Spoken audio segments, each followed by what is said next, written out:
a fabulous fabric from the land of the five rivers.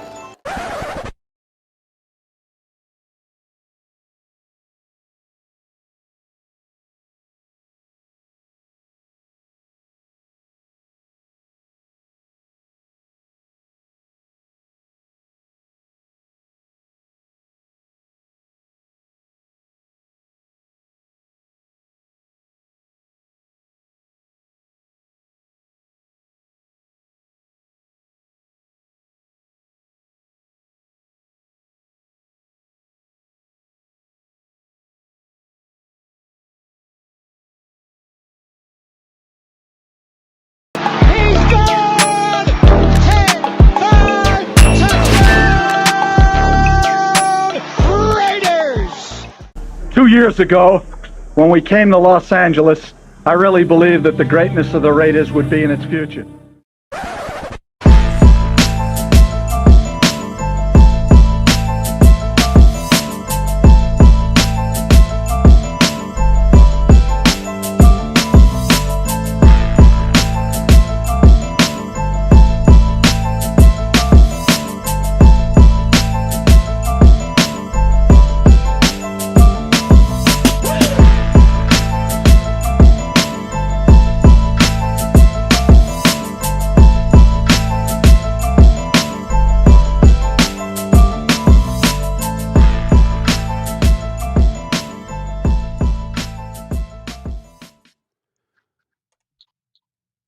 What's good? What's good? What's good?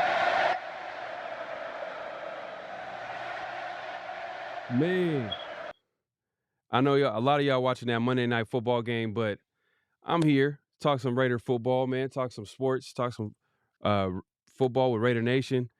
Hey, man, it's gonna be a great show today, and I got a special guest.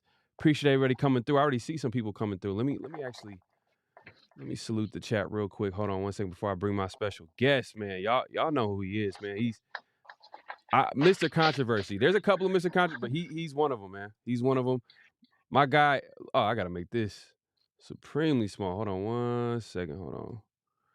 My guy, Digital Prez, man, also known as Raider Resistance. He says, "About time I get to catch a live. What's up, fellas? Yeah, it's been a minute. You a busy man too, man of many hats, man. Appreciate you coming through.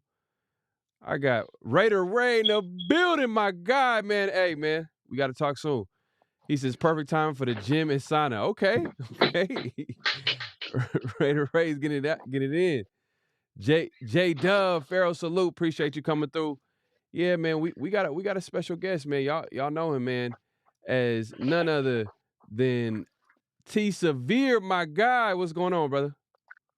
What's going on? What's going on, man? Hey, man, it's How's about everybody time, man. feeling? It's about time that we got you on, man. You always calling in, supporting. And I'm like, you know what? Why don't we just do a live? Come through and do a live real quick. Facts, man. Let everybody put a name to the face, man. So, people hear my voice, but now y'all see what I look like, So, y'all can better identify, who y'all hearing on the phone, man. But appreciate you having me on, brother.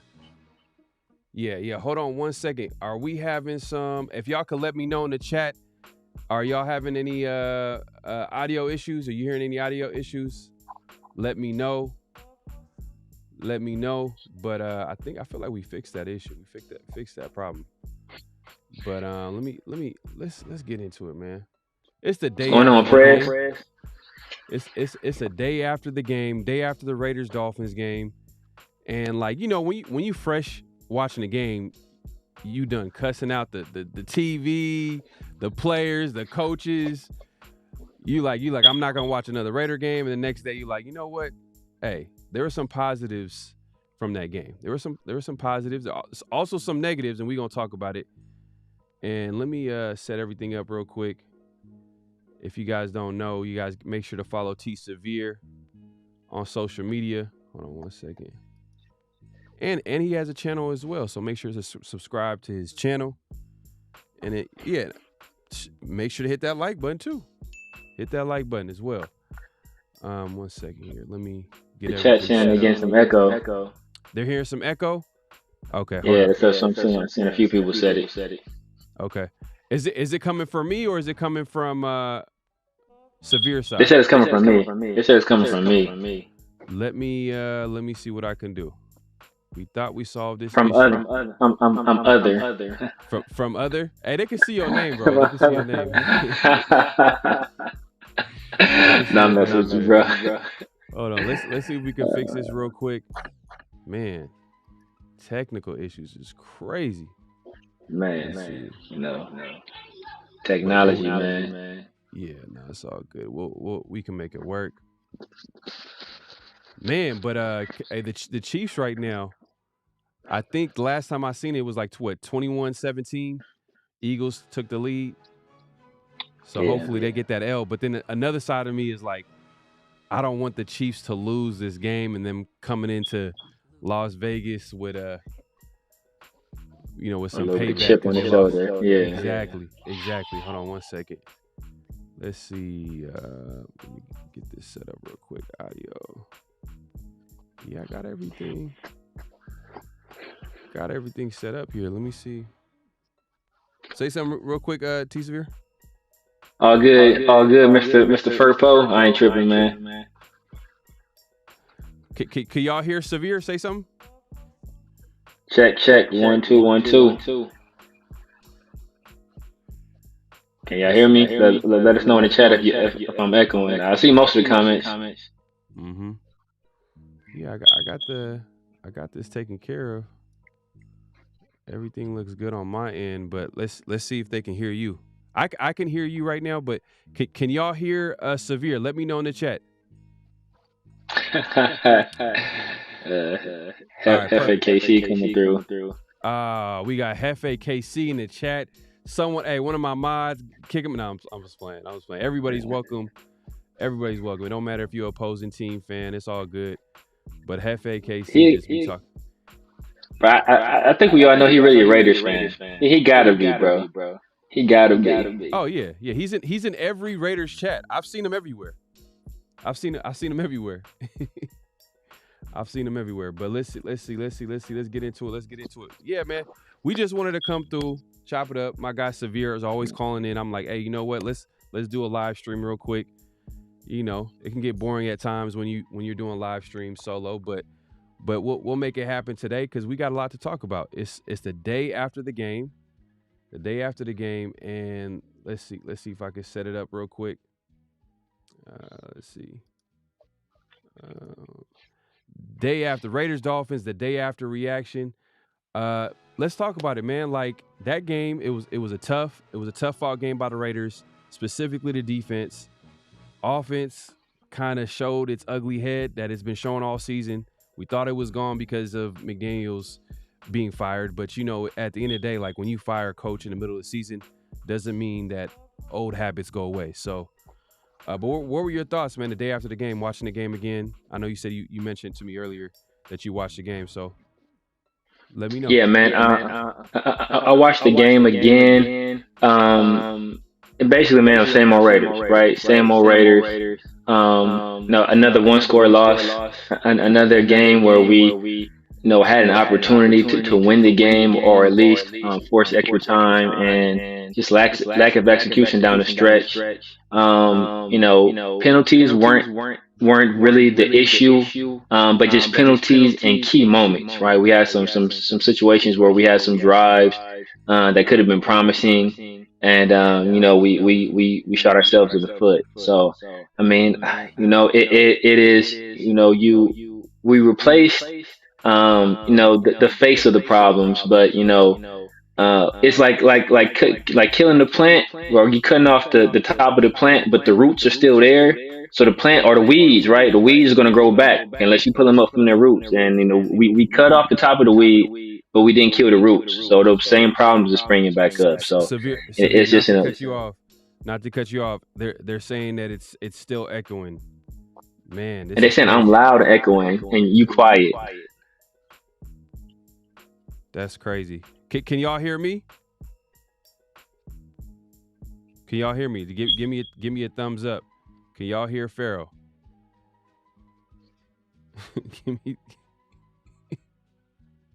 They can't hear you, but they can hear me loud as hell. That's what they saying. And it's we've actually fixed this issue, man. I This know is we crazy. it was working cool. It was working cool. Nah. See, so I got witnesses. I got witnesses. Hold on 1 second. Let's see if I can fix this live. Let's see. Mute movie center. Is the music loud? All right. So James can hear me. Yeah. Okay. Jay, you can hear me. Appreciate you. All right. Okay. Now, how about severe? Echo check. Mic check 1 2 1 2. Still an echo. Let's see. Okay, homie's just echoing loud. Echoing loud. Damn, you sound crazy. loud. Yeah. I don't got nothing on too. The volume on my thing is completely down. Severe, you got some headphones? By any chance? I got headphones in right now. Yeah. Everything is coming through my headphones. I took them out to test and everything. You got wired headphones? Damn, I don't got wired headphones. This is the Bluetooth ones, but I mean, I would think these would be fine. Yeah. Hold on 1 second. We'll figure it out. It's all good. Hold on 1 second. Let me see if I could enable. That's crazy how like it happens when we go live stream, but when we record it. Man, it was good. It was good. Same headphones too. Yeah, hold on 1 second. Let me see if I can figure it out. It said barely. It's barely. You see barely echoing, or you can barely hear Pharaoh. James says Severe sounds like he's in a big stadium giving a speech. And they clown and they said that smoke detector.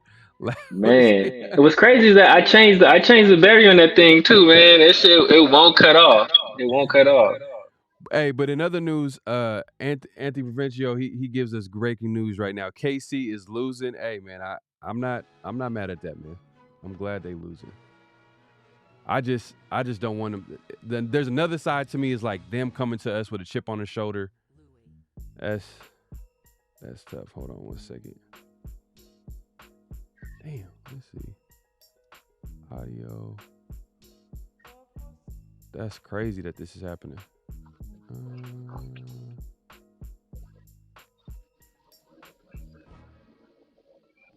Let's see.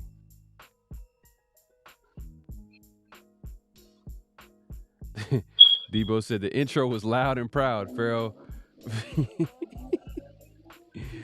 Hey, the chat's killing me. He said, hey, the intro was loud and proud. Pharaoh, you are quiet, severe, loud, and echoing. Game over. Wow. Let me see. Game over. Chiefs lost. Let me see. Oh, it's fourth and 24 on the KC's 35 with 1 minute and 35 seconds to go. Oh yeah, it's a wrap. I mean, look, I ain't gonna say it's a wrap. If they had Tyreek, maybe. Yeah, they don't got no type of deep threat. I mean, Mecole Hardman. Yeah, but when's the last time he's done anything? He ain't Tyreek. I mean, we saw that on Sunday. Yeah. Man, I tried to reset it, man. I changed the battery. I tried to reset it. It still won't. Yeah, let me leave and come back. See if I can leave and come back. Hold on. Yeah, leave and come back. What is good, everybody, man? Hey, man, Chiefs is losing. Raider fans is celebrating, even though we lost yesterday. It's all good. We're enjoying a great game in the Eagles. And the thing is, the Eagles kind of started off a little slow in that game. I didn't watch the entire game, but I felt like they started off a little bit slow, meaning that I think the Chiefs were up like 17-7 at one point. But it's all good. Let me take this off the screen. Hold on 1 second. Boom. Severe is going to be back in a second. Hopefully we get him back and we can get into yesterday's game, what our thoughts on that, and then we keep the conversation going. Hold on, let me see. J Dub, hey, great minds think alike. He said FKC. I'm with you. Queefs lost 21-17. Let me see this. I think you guys are watching the game live right now. It still say 4th and 24 on my end. Let's see. Why is this popping up?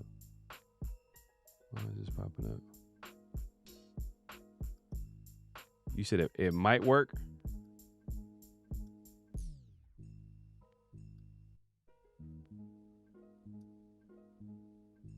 What do you mean by that, Anthony? You said it might work. What do you mean by that? Hold on 1 second.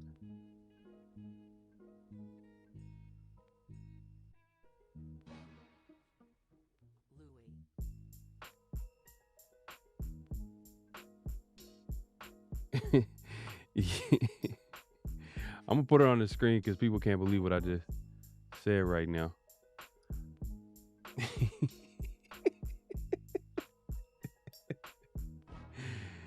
Hey James, man, you supposed to come in and set the chat right with your Raiders chant. Come on, man. Let's see.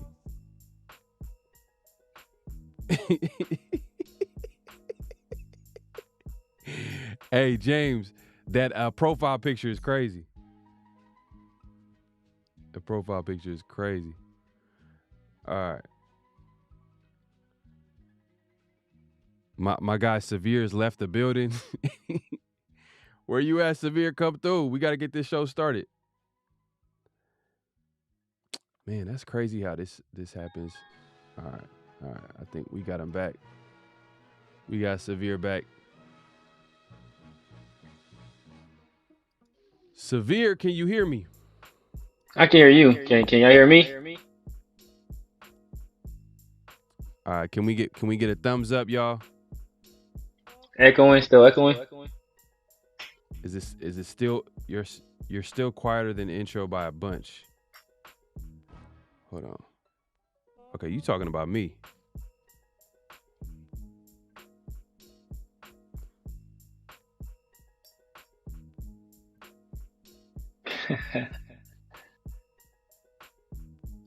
If I fix that tonight is the issue, bro.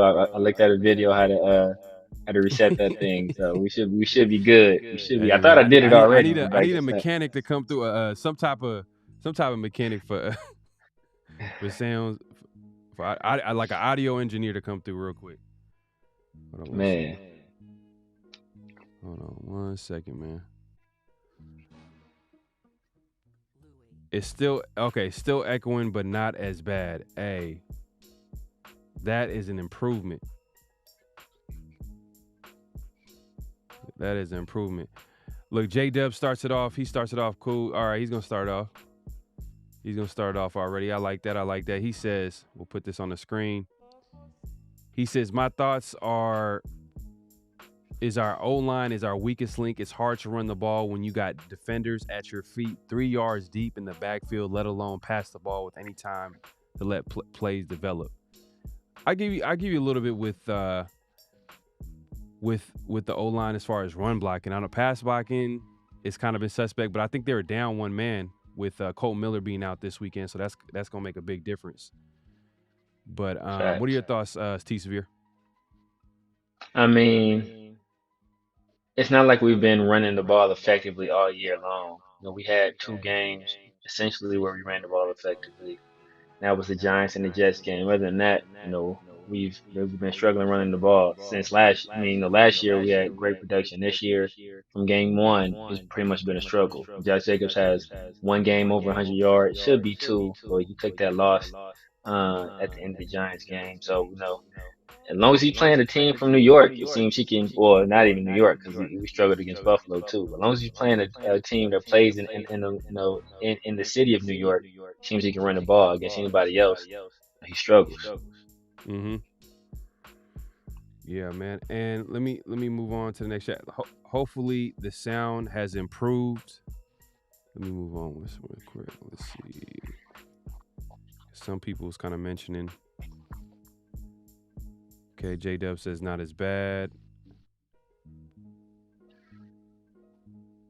Okay, so all right. All right. I'm seeing some people talk about the game. So, hey, if they're listening and they're ignoring this, man, more power to y'all, man. I For sure, for appreciate sure. y'all, Yeah, man. yeah, y'all powering through. I mean, they listen to Josh McDaniels talk for a year and some change, man. So I guess they they Facts. Raider Roof says, "F the Chiefs, man." Hey, look, I like that energy, man. I like that energy. That was a good game, and I missed it. I'll probably watch the replay of the game because obviously the Raiders play the Chiefs this week, so we gotta study the enemy this week. Debo says Miller out. That affects both tackles. There you go. I agree. It kind of shifts that whole O line. Like, cool Kev in the building. Hey man, appreciate you coming through. that was a kind of a problem of our own making, right? We didn't necessarily have to shift the Luminor over to the other side. If you wanted to just make one change, you could have just actually have a legit backup left tackle as opposed to, moving the Luminor to the left and then starting Mumford on the right, And I mean I guess that was a issue with roster construction, which goes back to why Josh McDaniels and David Ziegler aren't here. Yeah. So they're saying that you're way louder than me. It's better, a little less echo, but Severe's still way louder than me. Okay, so I'm gonna try to add a little bit more volume. Hopefully that makes a difference. But let's see. Let's move on. Okay, J Dub says our strength is our defense. All we need to be a top 3 defense is a true number 1 cornerback, safety, D tackle. It's a lot of positions. Hopefully we can attack all those positions in one off season. There's a lot of positions. We'll see. But let's talk about that Dolphins game because we got cut off with all the audio issues. But you were talking about the Raiders' effort yesterday against the Dolphins. Yeah, man. While I do appreciate the effort, at the end of the day, this is a results-oriented business, and Right. what was our results, right? We lost a one-score game, which seems to be the trend that this team has been on. Ever since Josh McDaniels was first hired, we would give up big leads and lose one-score games, and now we're just losing one-score games, right? We've been in just about every one of our losses outside of Buffalo. It's been a game that we've had an opportunity to either tie or win it at one point during the game, and we just haven't been able to execute down the stretch, whether that be costly penalties, stupid penalties, bad quarterback play, late turnovers. Like it's always something, and that's like one thing. And I don't want to go back to this because we trying to want to go away from the Patriot way, but one thing Bill Belichick stressed is that before you can beat your opponent, like you have to stop beating yourself. And we just always seem to find ways to beat ourselves, whether that be, penalties or turnovers or just lack of execution. Yeah, no doubt. Because and that's the thing too. Early on, the way they started the game with some penalties through some drives off. I was a little bit concerned the way they started, especially Michael Mayer. That kind of looked like a fumble to me. I watched the replay a few times. I don't know how they didn't call that a fumble. I'm not mad when the calls go our way. But did you think that was a fumble, or you felt like that was more? When I saw it like happen in real time, I thought it was a fumble. And since they actually called it a fumble on the field, I didn't think I don't think they were gonna overturn it. I think we got extremely lucky there because that's usually not like a break that we're given. Usually like when they call it that way in the field and it has to go to replay, I really didn't see enough. Like if they would have not called it a fumble, then I think that call would have stand. But the fact that they called it a fumble and overturned it, I personally was surprised. Yeah, nah, it's crazy how sometimes calls go our ways. We complain about the refs a lot, but that was a call that went our way, and it made the game pretty tight for the most part. I mean, it was 14-13 at halftime. Was it 14-13 at halftime? Or was it 14-10? Yeah, I think it was 14-13 at halftime. 14-13, I think, I believe, yeah. Yeah. So yeah, I think it was a game where the Raiders gave up a lot of yards. If you look at the final numbers, they gave up like 422 yards, at the end of the day, it's against this team, number one offense. You're not going to win every little battle, but when it counted, the Raiders were able to hold this team. I think they were like three. I think they held them to 3 out of 11 on third downs, which is pretty good. Yeah. Solid. Yes. Forced turnovers. Man, like you Yes. couldn't really complain about it was just the offense was struggling, bro. And Exactly. you could look at the play calling. You could look at the play calling. You could look at Aiden O'Connell being a rookie.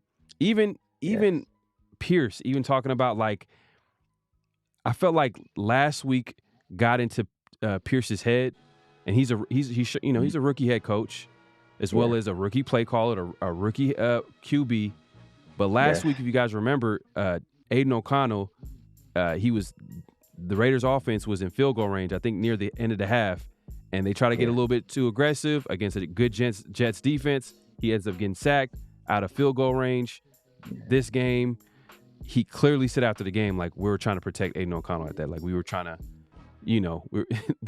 they're basically, they let that time drop all the way down to like pretty much where it got to a point where they're basically trying to kick a field goal at the end of the half instead of going for a touchdown, being a little bit more aggressive against a team like the Dolphins. But it worked out in their favor because the defense played well all game. Yeah. Man, I think generally when you have a defense that is playing well, um, you generally are more willing to take those type of chances, right? Generally, you would think like, hey, you know what? My defense is playing well. I can get aggressive here because my defense will bail us out. That's generally what the thought process is, when you're handling those late game situations. But no, Antonio Pierce clearly said that essentially he was protecting Aiden. And my thought is that he was worried that Aiden was going to, turn the ball over or take a bad sack or do something that would, put the defense in a worse situation than they need to be in. Because I mean, essentially, our third best player, or third or fourth best player is AJ Cole, right? He's a legit weapon, and the way he changes field position, that has, that aids the defense tremendously because when teams have to march the length of the field, it's that much harder to score.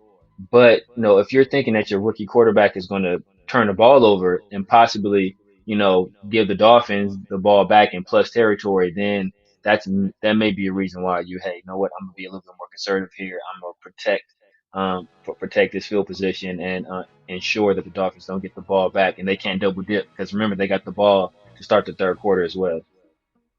J-Dub says, I ain't mad at having a hard-nosed defensive team. Yeah, for sure. No doubt. But you would think that, like, it was kind of weird. Like, they were super aggressive against a really good defense against the Jets, but against a Miami Dolphins team that's more, that's offensively, like, they're pretty much the best team offensively in the league so far this season. You would think they'll be a little bit more aggressive, but everything worked out in their favor as far as, like, shutting them down pretty much. Like, they literally shut down this team. Like, you forced 3 turnovers, but the ugly part of not forcing 3 turnovers, we only get 6 points. That gotta improve, man. And I think, would you say, I got a question for you. Would you say in order for Pierce to come back as a head coach, there needs to be improvement on the offensive side of the ball? I believe there has to be some kind of improvement on the offensive side of the ball, or at least there has to be a plan in place. Because there's going to be an interview process. I'm pretty sure, even if Mark Davis wants to hire Pierce. Now, I believe there's a rule where they have to have to interview outside candidates as well. So there's going to be some kind of some kind of outside interview process that happens. And I think one of the things that Antonio Pierce is going to be asked is, I know you're a defensive minded guy. Defense is playing well. What is your plan to either retain Patrick Graham and keep the defense going? Also, conversely, what is your plan to improve this offense? Are you going to roll with Hardegree? I hope he doesn't. Or do you have a plan in place? Do you have a list of candidates?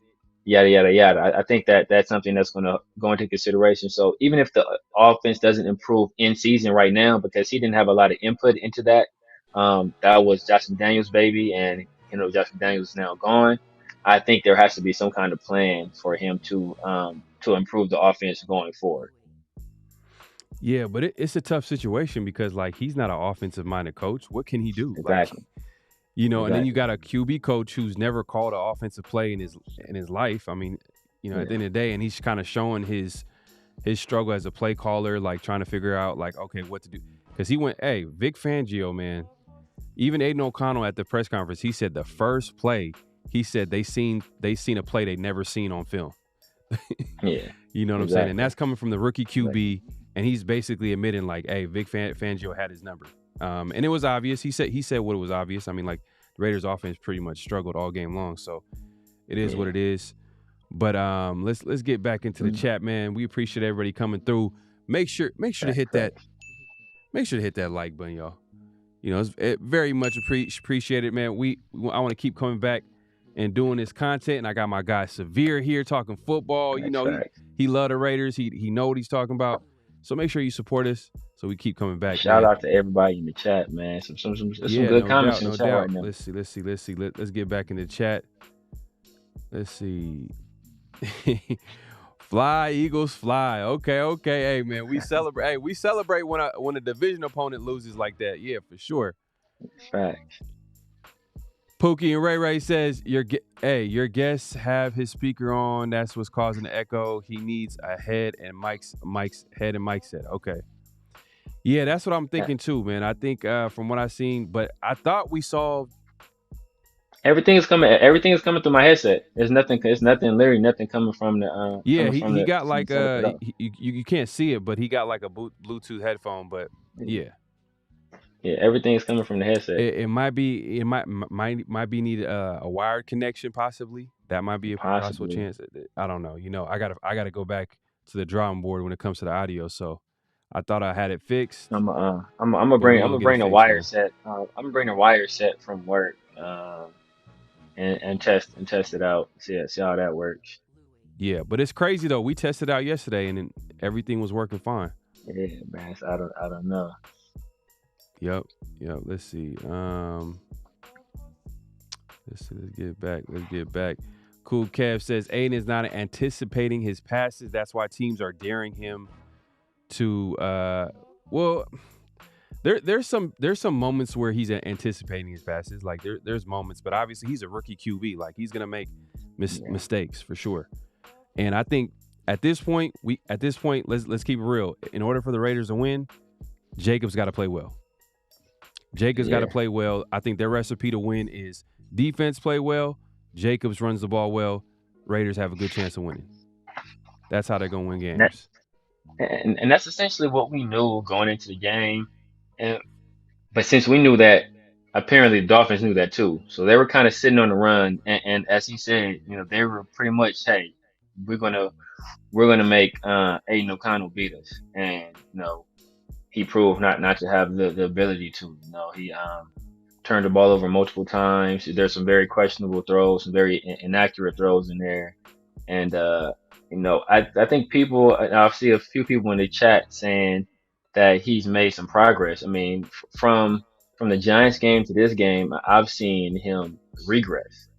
In my honest opinion, he's not saying it, he's not anticipating it. It's not necessarily the pre-snap read, but the post-snap read when when coverages are being changed or when they're disguising coverages. He's not able to make those quick adjustments, and that leads to that's what's leading to some of these interceptions. So I mean, I think he's a rookie. Vic Fangio is a guy that is going to confuse rookies. It's a trial by fire right now, but if we want to win these games, he wants to prove that he's the quarterback of the future.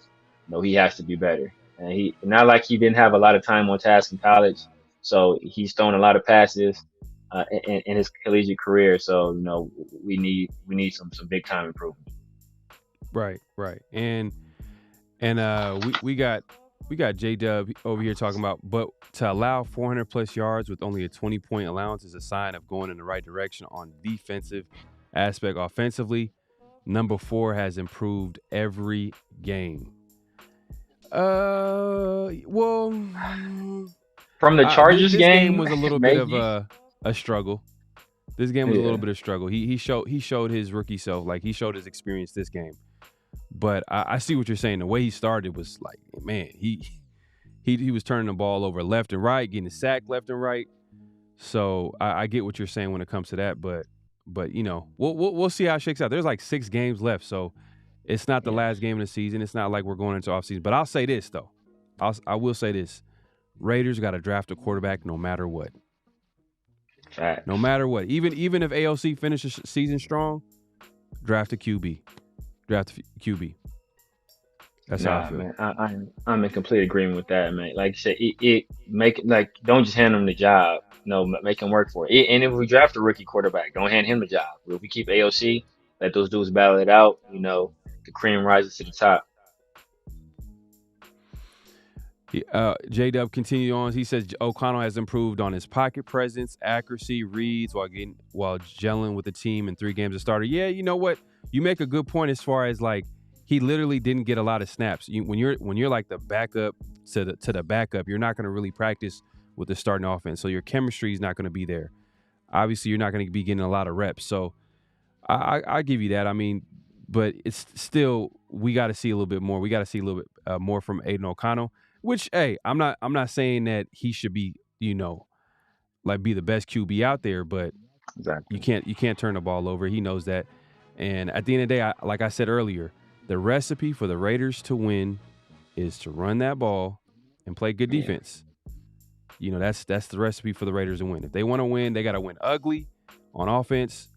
Everything got to be set up by the run. If we're not going to get that run, if we can't run, because I think Josh Jacobs finished 14 carries for 39 yards. That's not gonna get it done. Yes. Yes. That's Zero not gonna get it done. touchdowns. Average 2 point some yards a carry. That's crazy. Yes, yes, and that was our recipe the last 2 weeks, right? Against the Giants, he basically went over 100 yards, and then he lost. He had like 3 yard loss to end the game, so that brought him back to under 100 yards. And then against the Jets, he was well over 100 yards running the ball tough. Our only touchdowns against the Jets were rushing touchdowns. I think JJ had 2 and Jacoby had 1. So Right. it's not like we were beating these teams, really through the air. It was with the running game. And Miami identified that. Vic Fangio being who Vic Fangio is, he put the ball and the game in the hands of inexperienced quarterback, who has proven that he is prone to turn the ball over, and he gave the ball away 3 times. So that's the way it goes right now. But at least we have a young guy making these mistakes as opposed to a veteran making these mistakes. I'd rather take these lumps with Aiden O'Connell than watch Jimmy G go out there and throw these same 3 interceptions. So Hey, and you know what? I'll say this too. The Raiders, if they're gonna pick out, hey, they got some cap space, and they could easily pick up maybe a veteran. They should pick up like a veteran running back to back up Josh Jacobs, yeah, because I know he's up there as far as having a lot of carries this season. yeah, So if they're able to pick up, I don't know who's out there. I know some people mentioned Michael Carter last week. I'm not sure if that would be a great fit. But yeah. there's there has to be some veteran guys available at that running back position that they can pick up that can back up Josh Jacobs, because I'm not 100%. I'm not confident in Zamir White. You know what I mean? Like I he mean, just I will say this. I mean, I think people pick and choose who they want to give grace to. Like we'll give grace to Aiden O'Connell and say, oh, because Aiden O'Connell hasn't gotten a lot of snaps or he's not getting a lot of touches. But then we Mhm. want to criticize Zamir White when Zamir White, like Josh Jacobs essentially like waves Zamir White off. Like anytime Zamir White gets in the game, it's because like the coaches kind of force that on JJ. Like he's already said in the past, like he'll refuse to come out of the game. So it's not like we're giving this guy like a lot of opportunities to get out there and like touch grass. Like he's standing on the sideline the majority of the time. So I just think we haven't really seen enough. Like if we judge Josh Jacobs just on the few carries that he had early on, then we'd be like, oh well, Josh Jacobs ain't that guy either, right? Because it takes time, especially like running the ball is it's kind of like a rhythmic thing. You have to get into the Mhm. flow of the game. It's like shooting jumpers. You might miss your first 2 or 3 shots, But then, Yeah. you find your stroke, and then, you start to catch fire. And I don't think we've given Zamir enough carries to really say whether or not, he's bad, unable to be our backup or not. Good point. Raider Ray in the building, my guy. He says felt like they were trying to be more like Miami rather than the Raiders. Play calling was pretty suspect in the second half. Fourth down specifically, you had guys in the flats for easy first down. Yeah, a lot of people were saying like, and that could be on AOC, as far as decision making. He was trying to be super aggressive, trying to take shots down the field where he could have took what the defense was giving him and then been, strategic as far as when he could. And that comes with growth. I think that's going to come with time.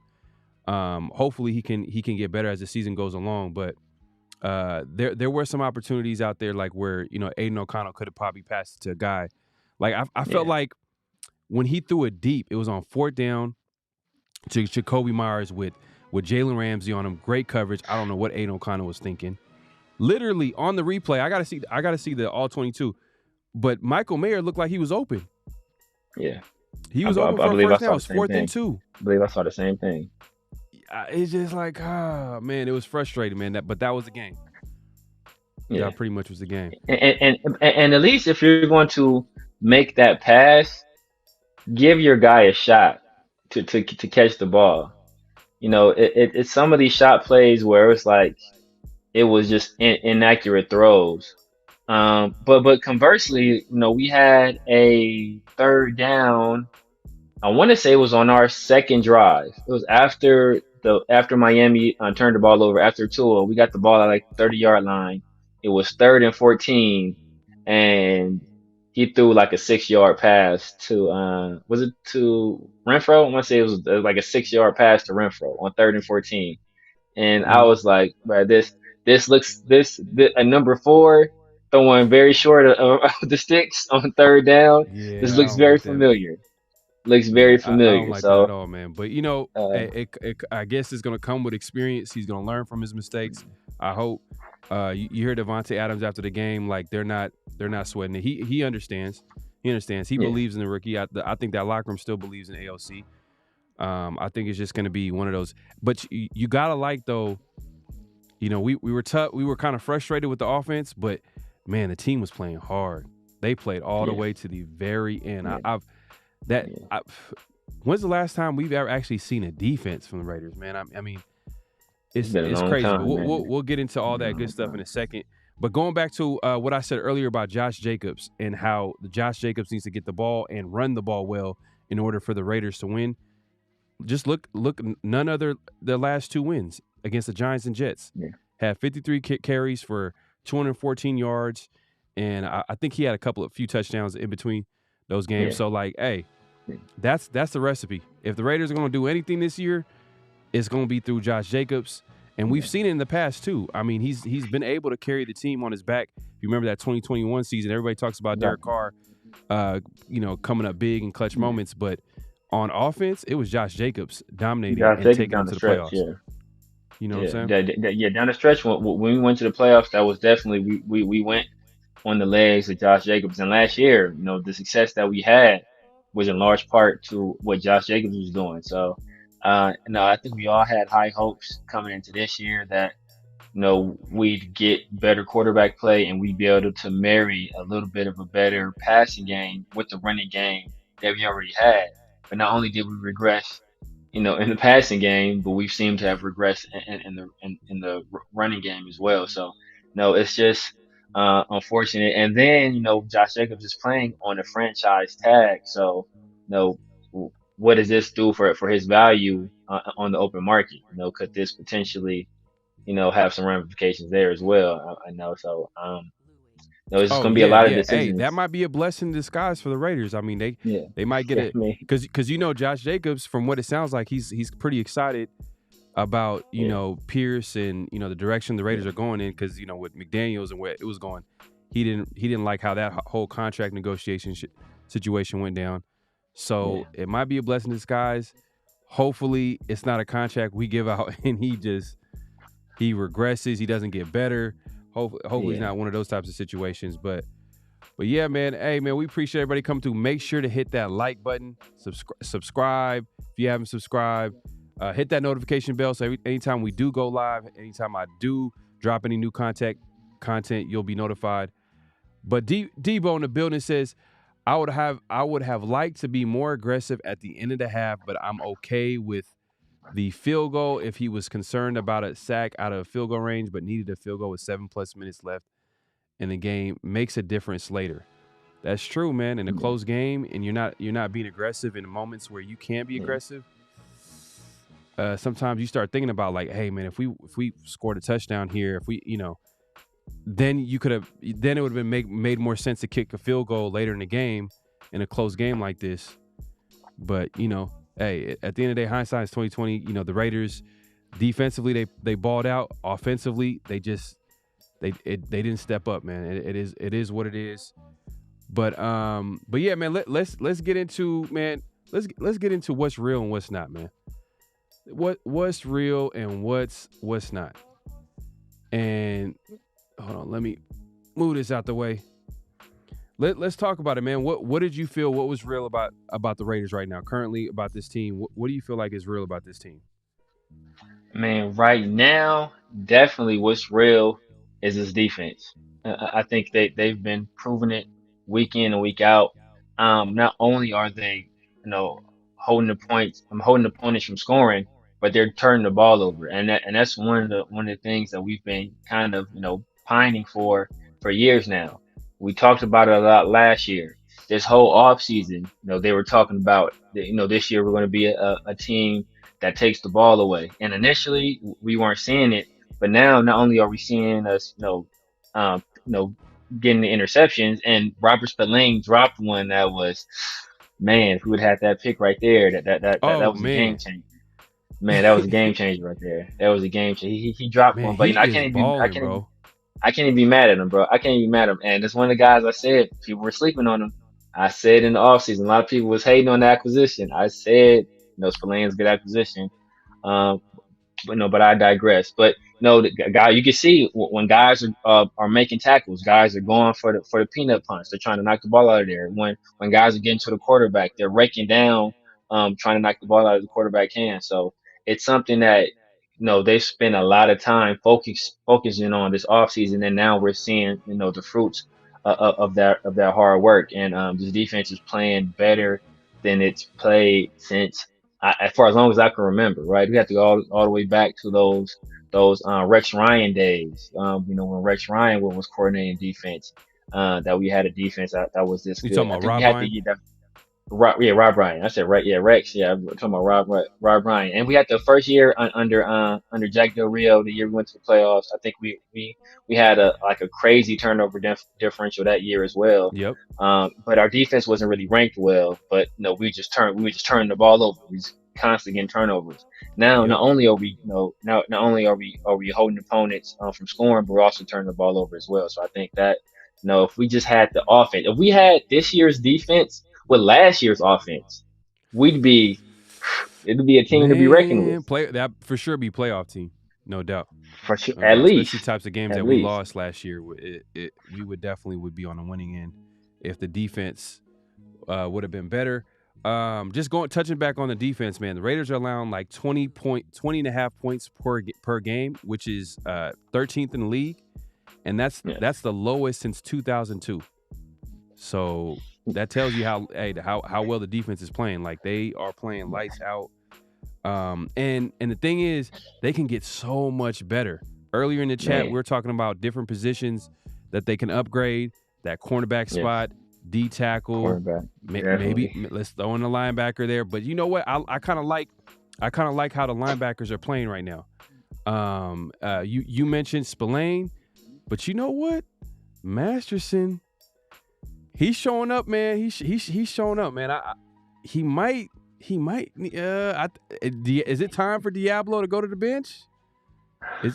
I wouldn't say it's time, because Diablo wasn't, not like Diablo was playing.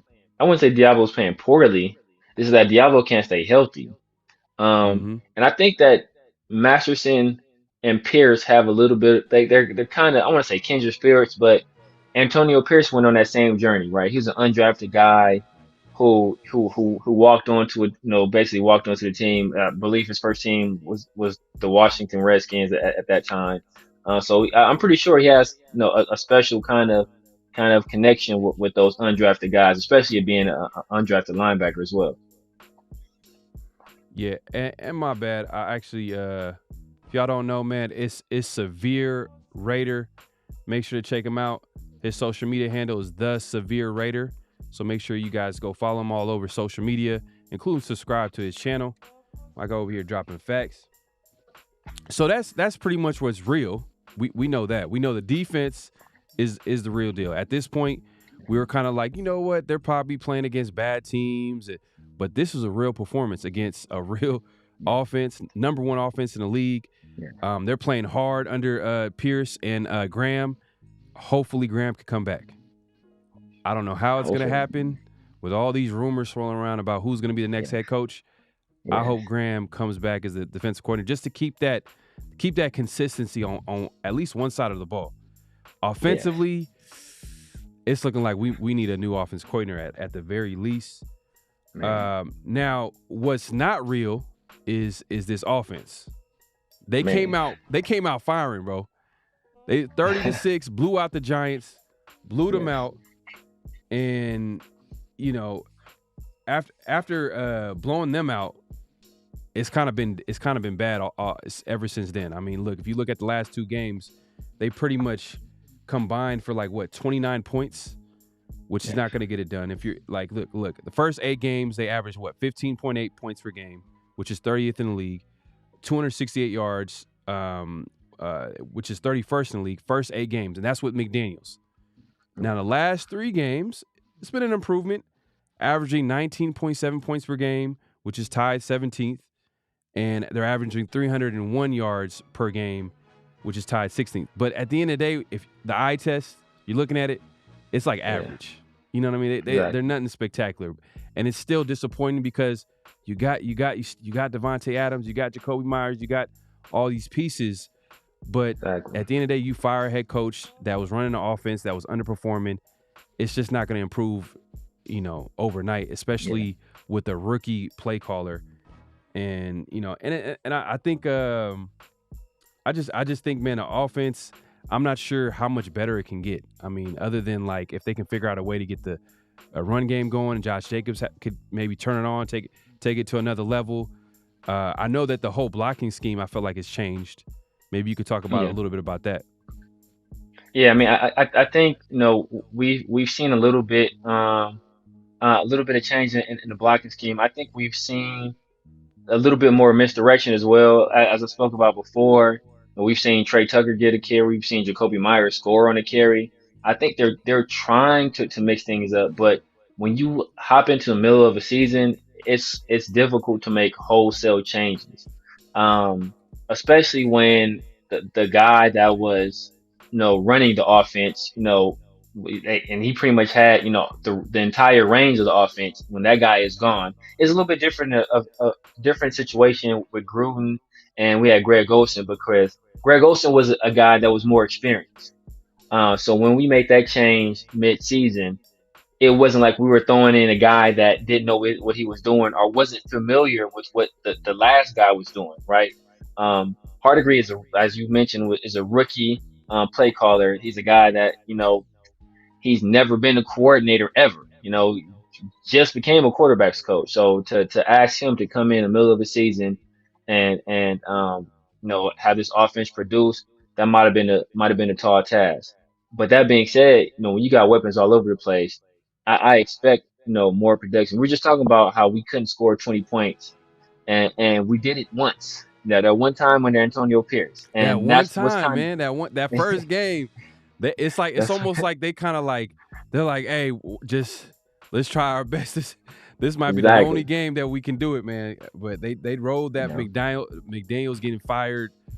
I don't know what it was, but they figured out a way to score 30 points. 24 points in the first half. That's the crazy part. They were on cloud 9 after that firing. So when you playing souped up on adrenaline, they were just happy.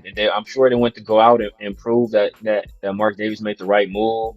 I'm sure they wanted to play hard for Antonio Pierce, was a guy that a lot of these players connected with. But as I said after that game, that you can only play on emotion for so long. At the end of the day, it's more about execution. And this team is a team that's been lacking execution for the longest time. And some of that falls on the head coach for not getting these guys ready to play. By that, I mean Josh McDaniels. But some of that falls on the players, man. At the end of the day, these are grown men. And, you got to take personal accountability for your own play. And if you're not executing, man, the first person you should look at is a man in the mirror. Yep. And Raider Ray over here, my guy Raider Ray, he says they took way more shots than usual. It was just one score game. Would have loved to see them pick apart more and execute in the red zone or take your shot outside the 20. It was just odd play calls. Yeah. Man, you could attack that offense in a lot of different the O-line struggled, especially with Colt Miller being out. The second game in a row that's happened and they couldn't. It's funny. I felt like they played pretty solid with Colt Miller out against the Jets. Was it against the Jets? I think the Jets. It was against the Jets. And then this game, they just couldn't overcome that. And then the play calling was suspect. AOC, his decision making, he was a rookie being a rookie, and a little bit of conservatism coming from the head coach and maybe the offensive coordinator. I think the head coach kind of he admitted. I think at the end of the game, he was like, "Hey, yeah, we was trying to protect him." And he has a headset as much as the OC has a headset. The quarterback has a headset. The head coach has it too. So I'm sure he had a little bit of influence on the play calling. Let's see.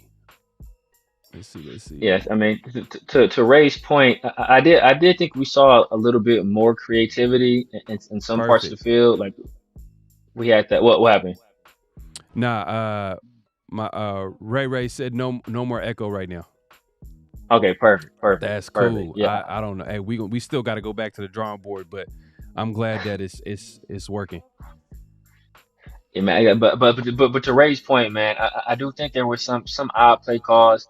Like I said, we were too aggressive in some spots and not aggressive enough in other spots. But I want to maintain consistency, and I think that oftentimes when we look at play calls, we look at the result. We don't look at the thinking behind it. We don't look at the execution of the play call. So I'm unless it's just like just a weird play call where I'm like, why is he doing this?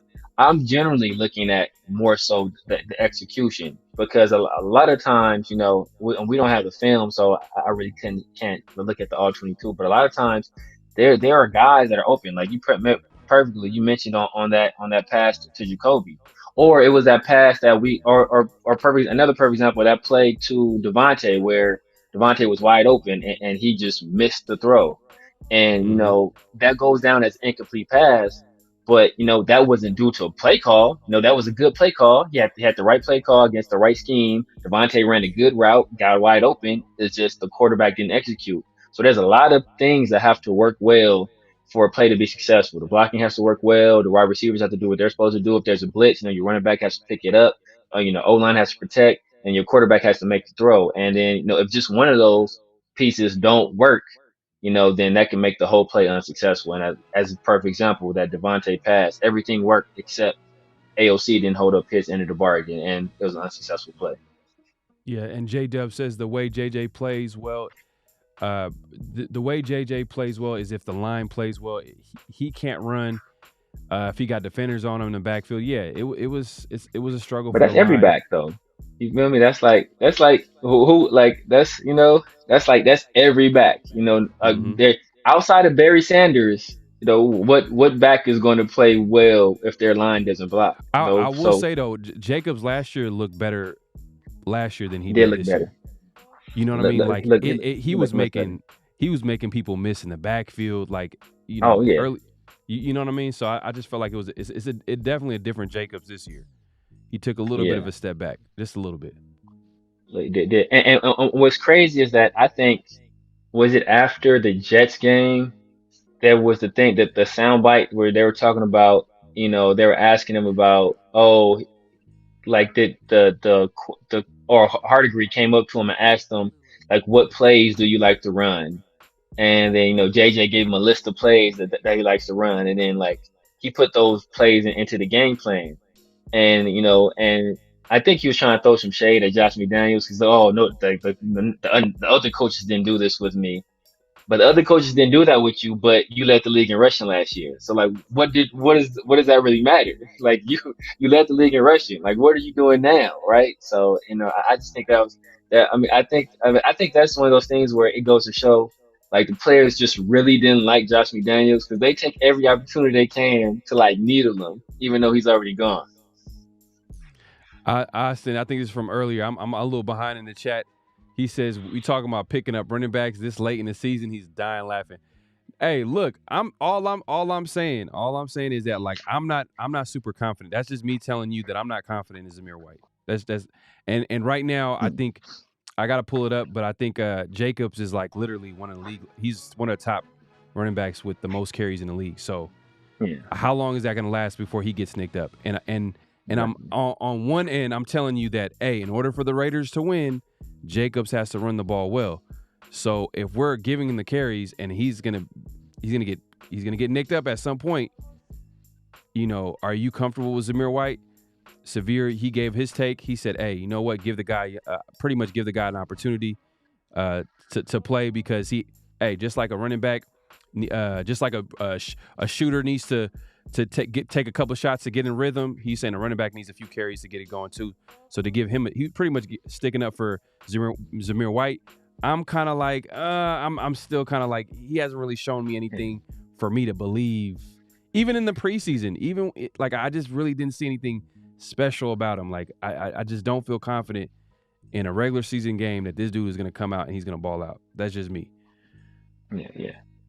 I mean, I think in the preseason, you're a backup, you're playing with backups against other backups. Sometimes it doesn't really work out for you. Like for example, I mean, it's a different position, but during the preseason, there was like a legit competition between C.J. Stroud and Davis Mills, right? Like going into week one, it was like actually a thought, like, oh man, like the way C.J. Stroud looked this preseason, uh, he may not win this job, right? And I'm then still back here. Hey, just hold it down real quick. Hold on. for sure. And then he gets into the regular season, and he's one of the best quarterbacks in the league. So I don't want to make too many judgments off what happens in preseason because, like a perfect example, the wide receiver, I forget my man's name, the one we brought over from the Patriots. He was our best wide receiver in the preseason, and he hasn't gotten a. I don't even think he's been on the active roster all year. So to to completely go off the preseason performance, I don't think that is fair to the player. And like I said, I think he needs to get some more touches in the actual games. There's been some times when he's gotten touches and he's had some pretty nice plays. There's also been some situations where he got touches and it's been unsuccessful plays. But the thing about a running back is that you get in these situations where you get these carries and sometimes it's, hey, I get a 2 yard gain, I get a 3 yard gain, I take a 1 yard loss, and then I go for 25 yards. And sometimes that's the situation. But if you go that 2 yard, then 1 yard, then that negative loss, and then he doesn't get that fourth carry, so you never really get to that 25-yard play. So I think if you're not giving guys enough carries to really get a feel for the game, get a feel for the scheme, get a feel for what the defense is trying to do to stop them, then we never really see what they're capable of. Um, and and and for example, we want to talk about the O line play. I mean, if an All Pro back is having some struggles behind this O line, we want to attribute it to O line play. And what are we expecting from a second year running back that has less than probably 15 career carries? So we can't expect him, like, you can't expect. I don't know if you guys watch basketball, but it's as I said before, it's like if a guy is coming in off the bench, you're expecting him to just come in and just like start knocking down shots. Like, dude, he's been sitting on the bench all game long. He's cold. He's probably not even really, he's not warmed up anymore, barely stretched anymore. And then we're expecting him to just get in the game and rip off a 7, 8 yard run. Like, that's not realistic. If you're not giving these guys the necessary carries to really produce, then you can't really expect them to get in the game and just instantaneously they'll start ripping off big runs, especially when your lead back is not doing it either. My guy Severe holding it down, man. Hey, y'all better like the goddamn video and go over to Severe Raiders channel and subscribe to his channel and follow him all over social media. Appreciate you following it down. Appreciate y'all. Technical difficulties, bro. It's crazy. Nah, man, it'd be like that, man. It'd be like that.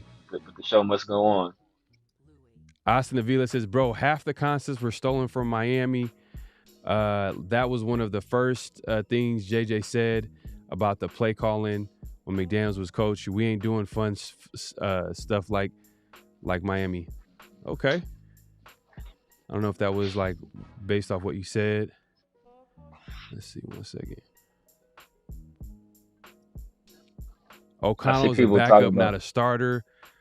But as a fan base push for him because Jimmy G is basically Jimmy G's trash. Hey, you as well. Look, hey, that's real though. I don't O'Connell. I could see. Do you see him as a starter in this league? I mean, I honestly don't, man. I honestly don't see Aiden O'Connell being a long-term starter in the league. And, and one of the main reasons I don't see him being a long-term starter in the league is just because the immobile quarterback, it's like VHS tapes, bro. It's like, like it's outdated. If you see somebody with a car and they still got tape cassette player, like you're like, bro, what are you doing? Like, like everything is we on Bluetooth now, bro. Why you got this cassette player? And now, CDs are being phased, or CD players are being phased out of cars. It's like you don't want to be that one dude that's trying to hold on to these old trends, right? And that's basically what these immobile quarterbacks are. That's that was early 2000s, right? Like we want to, like Tom Brady was able to hold on for a long time, but it's a new generation. All of the top quarterbacks in the league are guys, not necessarily are scramblers, but are guys that are mobile, guys that and you don't have to be mobile and like run around and but you have to be a threat with your legs, and you have to be able to maneuver in the pocket. Like, perfect example, I talked about that play to Renfro, right, on that 3rd and 14. So part of the reason why he threw the ball early was because Illuminor got beat, but there was pressure in his face. A mobile quarterback would have been able to evade that pressure, reset his feet, and deliver a throw. They were running cover 2. Devontae Adams was coming open. Devontae Adams would have came open, but if he would have, it would have took him holding the ball a split second longer. But in order to do that, he had to avoid that rusher. But he's not able to do that. He just doesn't have that ability. So that's always going to limit him. And I think too, as well as he's still trying to figure out his game. You know what I mean? Yeah. Like, he needs to figure out, like, hey, you know what? You're not a mobile QB. Hey, if it ain't open and within a matter of however long, your time clock in your head needs to go off and like get the ball out. Hey, throw it to the running back. Let someone make something out of nothing. You're not going to be the guy that's going to make something out of nothing. He's not that type of quarterback. I think he's still trying to figure that out because he'll hold the ball a little bit longer, and he's a rookie, man. I'm not going to be too hard on him as far as, it's just at the end of the day, he struggled. It is what it is. He was just part of the struggle. He wasn't the only problem. Like we talked about the play calling, we talked about the run game, the O-line. Hey, you know what? And you know what? Some receivers are on lock too, to be honest with you. Like, hey, Jalen Ramsey and Xavier Howard ain't no joke. This is one of the toughest secondaries where we're gonna play. The Xavier Howard is an all-pro corner. Jalen Ramsey is an all-pro corner. He's, for the longest time, he was regarded as the best corner in the league. I don't know if he'll still have that title. Jair Alexander might have something to say about that, but he's still a top 5-ish corner, right? And then Javon Holland is a heck of a safety. So they have some dudes in the back end that are gonna cause us some problems. So it was tough sledding on getting guys open, but. I still think there were opportunities there, for plays to be made. And one of the things that limits him is that what the best quarterbacks in the league do now is they make off script plays, right? That's what we see Patrick Mahomes. Right. He'll hang on to the ball. Josh Allen is great at that. CJ He Stroud, couldn't one of do the it things, tonight though. man, nah, he couldn't do it. Facts. That's good. But Jalen Hurts is another guy that's really good at it, right? The one of the biggest reasons that Bryce Young went ahead of CJ Stroud is because people didn't think that CJ Stroud had that ability, and the only game he had showed it in was that game against Georgia. Now he's got into the league and he's proven, like, you know what, I could have done this the whole time. I was just basically asked not to do it as much in college, and he's making those off schedule, those off script plays. So, and as long as you don't have that ability, there's always going to be a little bit something left on the field, because we're not going to get those extra opportunities where guys are able to, hey, break on a route. I think he had one play to Trey Tucker. Yeah, one play to Trey Tucker where I think he avoided a sack. He got outside and he threw a Yeah, he did. pass and he threw it, but the throw wasn't that great. Trey Tucker couldn't get his feet down, It so wasn't. it was good If you enough. being It was good critical, enough. I mean, if you're being critical, but I think Trey Tucker Yeah, probably could have got his foot out Trey Tucker. inbounds, Yeah, but I think they a better ruled it out of receiver would have got bounds. their feet down. A better If it was Devontae would have got his feet down. Oh yeah, No, Devontae would have got it. Devontae would have got Man, his feet down. hey, it's But crazy. Trey Tucker is not a big dude, man. He nah, Trey Tucker's a little dude, bro. he's I smaller did than not. I Jacoby didn't. Ford, bro. I didn't. I mean, truth be told, I didn't want Trey Tucker. Like our whole third round, I hated our third round of the draft. I wanted instead of Byron Young, I wanted us to draft Jalen Hyatt. And then I wanted to take, another defender later on. I can't even remember who I wanted in the third round. I think I wanted DTR actually. I think I wanted Jalen Hyatt and I wanted DTR. Yeah, DTR who's hasn't now looked that. starting? Is he starting for the Browns right now with He Watson? just started. He just started the last game. He actually got a W. He didn't look great until the game was on the line, and he put together a game winning drive and won the Right. game. But that was a guy because he's a guy that who reminds me kind of Jalen Hurts in the fact that he's a super hard worker. Great athlete. Really like weren't known as like super accurate passers in college, but he brings so many intangibles onto the table that I think that he'll be able to make it work in the league. But we have what we have. Hopefully Trey Tucker can turn into a weapon for us down the line. And just to wrap up the AOC talk, man, I kind of agree with Ray here. He says AOC's a backup, but he's the best option for the Raiders this season. I think the team knows that and you just roll with your best option. Facts. And the Raiders are going to be drafting a quarterback this upcoming NFL draft, so it is what it is. It doesn't mean that we hate AOC. I just think that at the end of the day, like we're in the Raiders are in a division with Patrick Mahomes, Justin Herbert, and the AFC just full of quarterbacks that we got to get our guy. Raiders got to get their guy, man. But there's still 6 games left. You never know. I don't want to. There might be a Cinderella story. I don't know for Aiden O'Connell. Who knows? Yeah. I mean, but I just think let's actually get into Let's get into the notable quotables, man.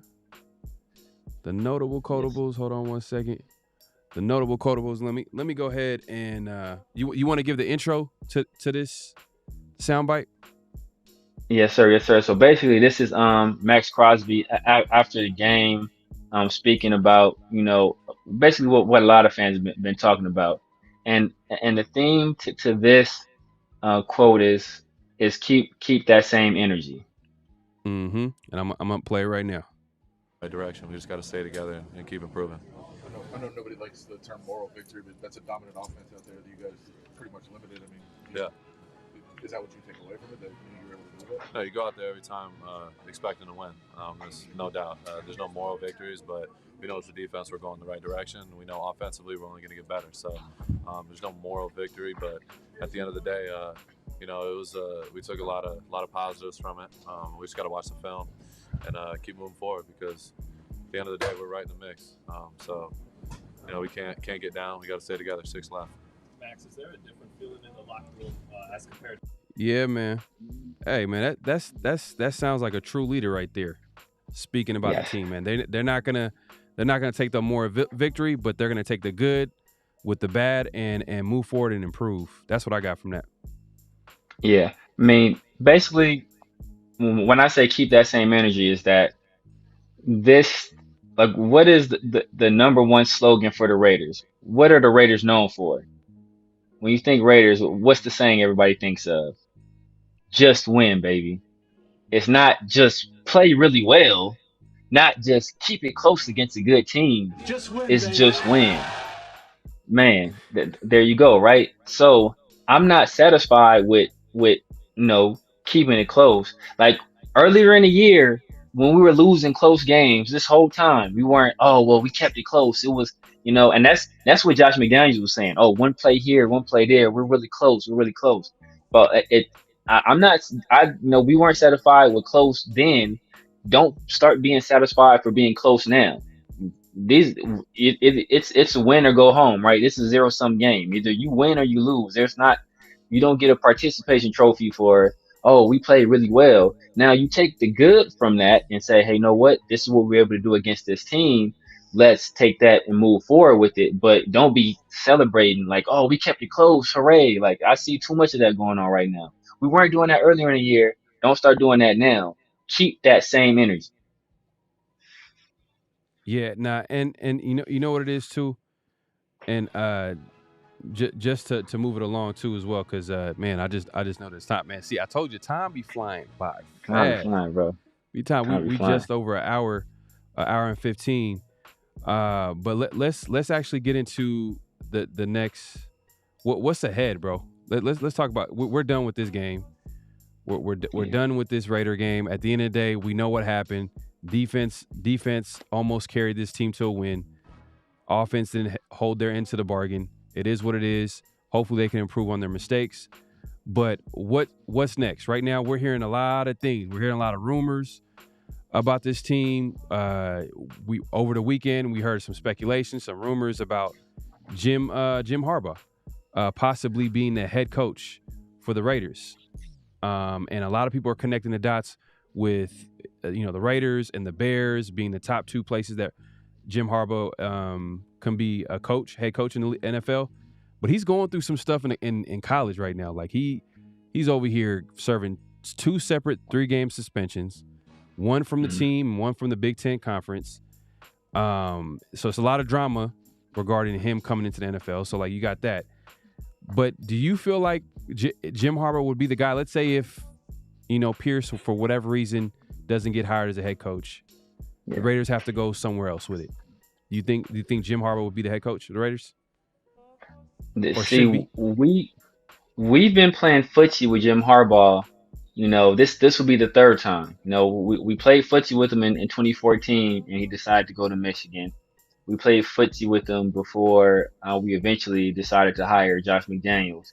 And I think the issue with Jim Harbaugh is twofold. First off, if he comes into the league, he's going to want a lot of control over player personnel, and we've seen what that can do, right? I can only think of one coach that has been successful with it, and that is Bill Belichick. So I'm not willing to give a guy that's been out of the game for a decade now that much control over player personnel.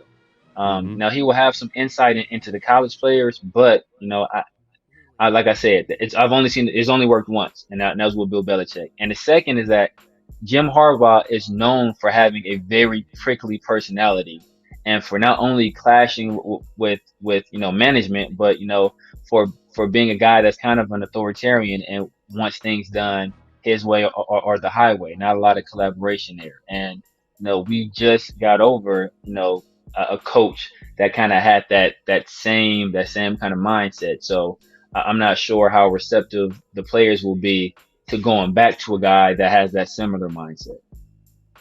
Yeah, no, I agree 100%, man. I do not want the next Raider head coach to get full control over the roster and who plays, because so far it hasn't worked. We got John Gruden, all that power, and all these missed draft picks. We got and now with everything coming out, it looks like Josh McDaniels was the guy that had final say on what moves.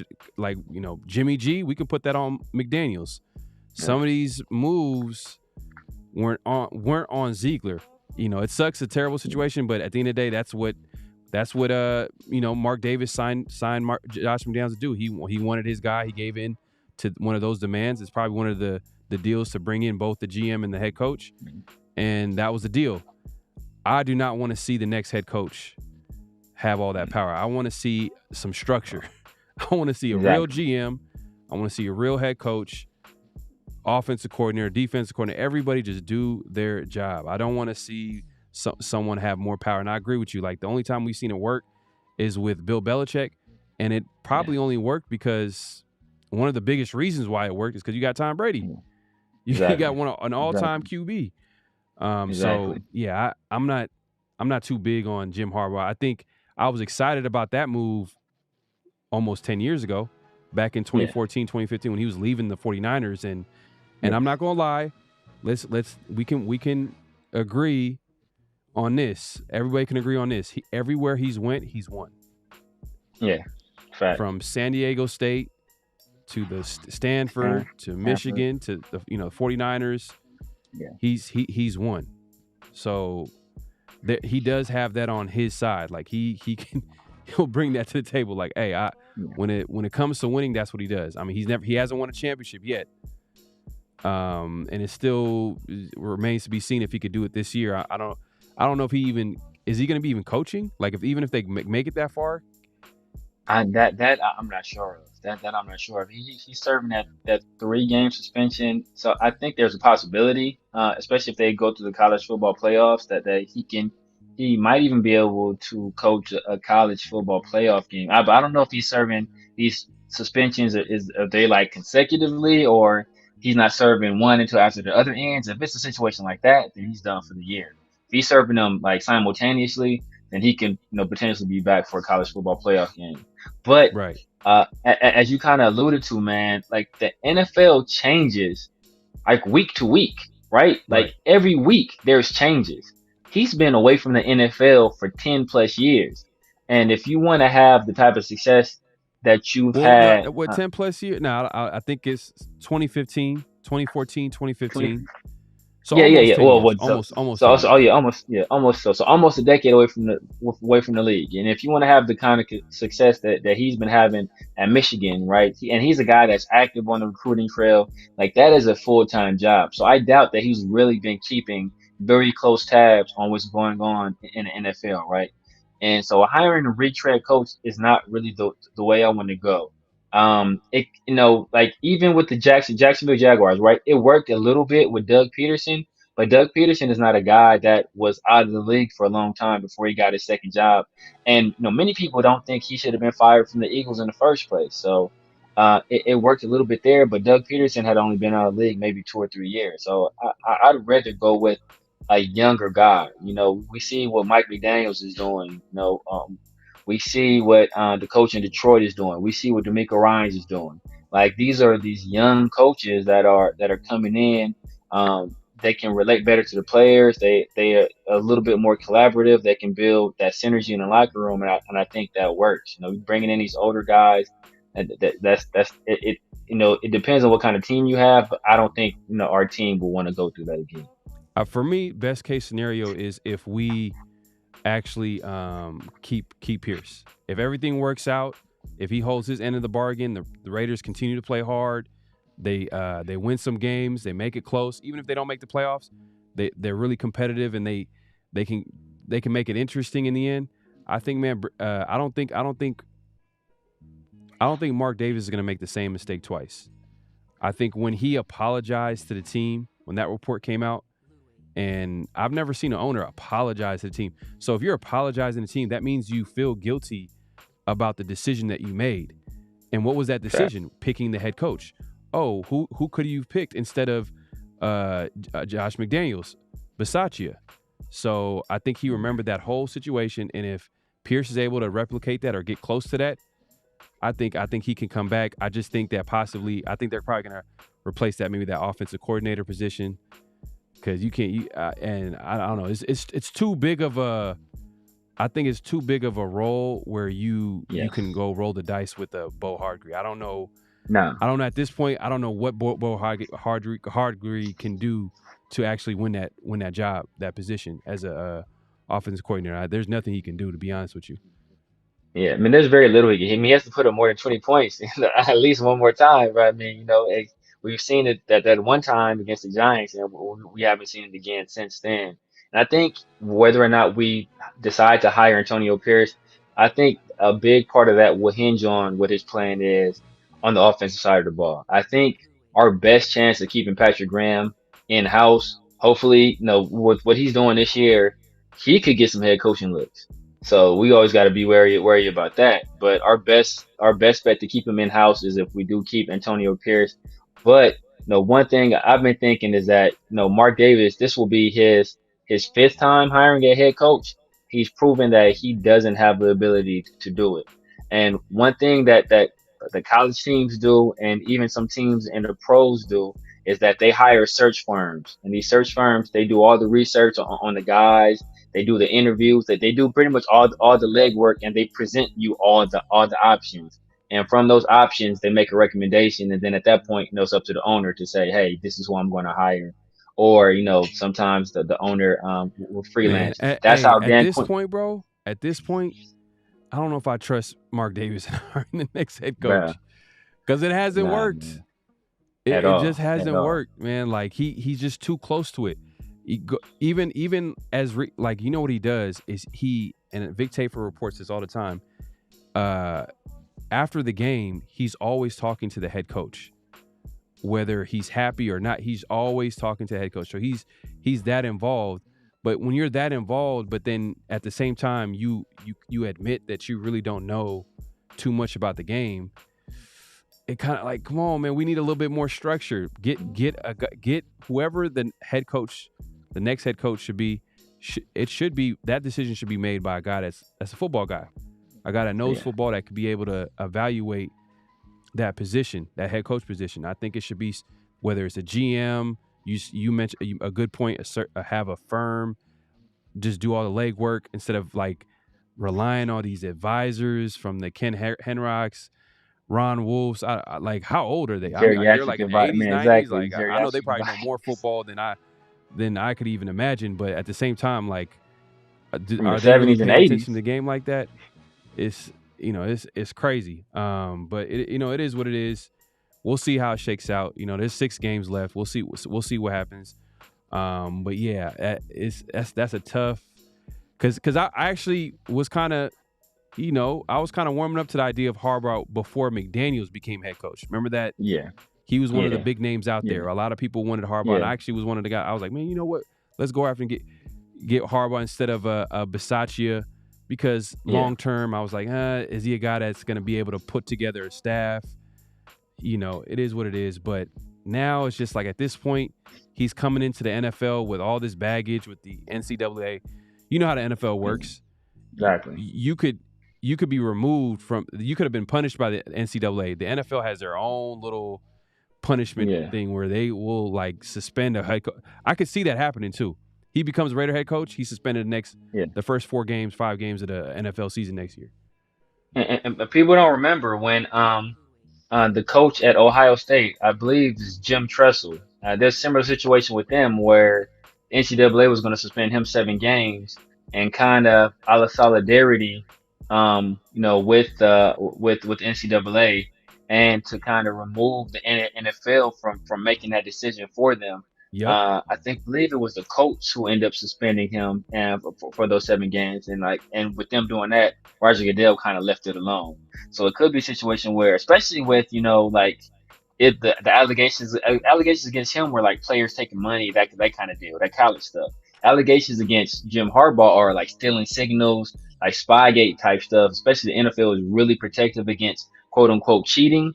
So he comes into the league with that X on his back. Like, he's already a Raider coach too, and you got cheating allegations against you, bro. That's not something we need. That's not something we need. Yeah, no doubt. Let's move on, man. Hey, look, that's not the only rumor that we heard this weekend. So during the game, I don't know, at some point in the weekend, Sunday, Adam Schefter pretty much reported that Devontae Adams is still going to be a number one target for a team like the Jets. I've heard some people in the chat mention some other teams. I didn't hear anything about the Packers. Someone said the Packers in the chat. I didn't see anything about that, but I know the Jets. That makes a lot of sense. Schefter pointed out that the Jets are going to make another run at Devontae Adams, and it had me thinking, like, with the offensive struggles being so bad, with all that money invested in the offense, if this continues to go that way, and then you obviously most likely, if it's going to be a new head coach or a new offensive mind, it's going to be a new quarterback, a young quarterback. Does it make sense to pay $40 million for Devontae Adams? Like, yeah, why don't we just trade him when his value's high? I love Devontae Adams. He's a great player. Devontae is my favorite player. But he's a great player, great leader. But at the end of the day, it gotta make sense. It gotta make sense. And Raiders, and it's a good move for him too as well, because he'll go to play for a team that's most likely going to be a Super Bowl contender with him and Garrett Wilson and Aaron Rodgers if he comes back healthy. It's going to be a good situation for him. If we trade him to New York Jets, bro, I want Garrett Wilson in return. Like, I'm not trading him to the Jets and not getting Garrett Wilson. If you want that, hear me out. So Peter King, right? Peter King, he's one of the respected NFL people. Like, crazy access. I remember during the draft, he was there. Yeah, he was behind in the war room. I remember when Devontae Adams got traded to the Raiders. He broke down that whole situation. How like Dave Zeeler got on the phone. The trade was dead. Yada yada yada. Fast forward, like the guys, he's knowledgeable, but he pretty much was breaking down like what the compensation can possibly look like, and he was saying the Raiders have all the leverage because obviously Aaron Rodgers wants to play with this guy. Right. Jets, this is going to be the second time around that they're probably going to go target him, because I think at the trade deadline there was rumors. Now you move on to the offseason, they're going to be asking to trade for Devontae.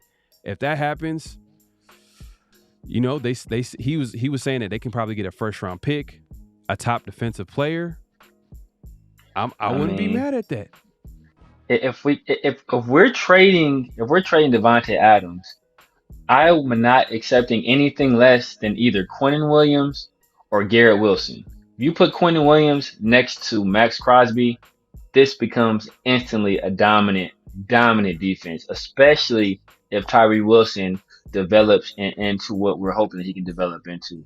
And if you get Garrett Wilson is another very, very precise, precise route runner. Guys understand what defense is trying to do with him. If I had to choose between the two, I think Quinnen's contract, I don't know if he just signed a contract or he's coming up for a contract extension. I think he signed one this offseason.